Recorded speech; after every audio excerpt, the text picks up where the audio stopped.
ನರಸಾಪುರ ಗ್ರಾಮದಲ್ಲಿ 93ನೇ ವರ್ಷದ ಅದ್ದೂರಿ ಹೂವಿನ ಕರಗ ಮಹೋತ್ಸವ ಜರುಗಿತು.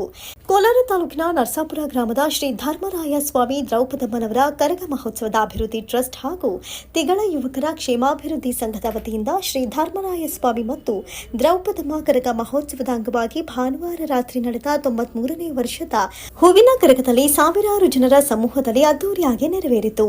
ಶ್ರೀ ಧರ್ಮರಾಯ ಸ್ವಾಮಿ ದ್ರೌಪದಮ್ಮನವರ ಕರಗ ಮಹೋತ್ಸವದ ಅಭಿವೃದ್ಧಿ ಟ್ರಸ್ಟ್ ಹಾಗೂ ತಿಗಳ ಯುವಕರ ಕ್ಷೇಮಾಭಿವೃದ್ಧಿ ಸಂಘದ ವತಿಯಿಂದ ಹಮ್ಮಿಕೊಂಡಿದ್ದ 93ನೇ ವರ್ಷದ ಕರಗ ಮಹೋತ್ಸವ ಕಾರ್ಯಕ್ರಮಕ್ಕೆ ಕೋಲಾರ ಜನಪ್ರಿಯ ಶಾಸಕರಾದ ಕೊತ್ತೂರು ಜಿ ಮಂಜುನಾಥ್ ಅವರು ಚಾಲನೆ ನೀಡಿದರು. ನರಸಾಪುರ ಗ್ರಾಮದಲ್ಲಿ ಭಾನುವಾರ ರಾತ್ರಿ 9 ಗಂಟೆ ವೇಳೆಗೆ ಕರಗ ಹೊತ್ತು ಪೂಜಾರಿ ಕುಪ್ಪಂ ಬಾಲಾಜಿ ದೇವಾಲಯದಿಂದ ಹೊರಟು ನೃತ್ಯಕ್ಕಾಗಿ ಏರ್ಪಡಿಸಿದ್ದ ವೇದಿಕೆಯ ಮೇಲೆ ಕರಗದ ಪೂಜಾರಿ ಕುಪ್ಪಂ ಬಾಲಾಜಿ ಅವರು ವಾದ್ಯ ಹಾಗೂ ತಮಟೆ ಮೇಳಗಳಿಂದ ವಿವಿಧ ರೀತಿಯ ನೃತ್ಯಗಳನ್ನು ಸಾವಿರಾರು ಜನರ ಕಣ್ಣಿಗೆ ಆಕರ್ಷಕವಾಗಿ ಕಂಗೊಳಿಸುವಂತೆ ಪ್ರದರ್ಶಿಸಿದರು.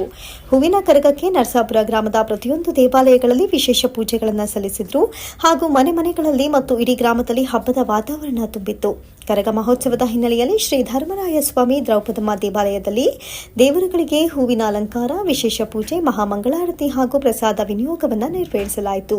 ಮತ್ತೆ ಊರಿನಲ್ಲಿ ದೀಪಾಲಂಕಾರ ಹಾಗೂ ದೇವರುಗಳ ಪಲ್ಲಕ್ಕಿ ಉತ್ಸವ, ಮಹಿಳೆಯರಿಂದ ದೀಪಾರಾಧನೆ ಸೇರಿದಂತೆ ವಿವಿಧ ದೈವಿಕ ಕೈಂಕರ್ಯಗಳು ನೆರವೇರಿದವು. ಅದೇ ರೀತಿ ಸೋಮವಾರ ಅಗ್ನಿಕುಂಡ ಪ್ರವೇಶ ಕಾರ್ಯಕ್ರಮವನ್ನು ಕೂಡ ಹಮ್ಮಿಕೊಳ್ಳಲಾಗಿತ್ತು.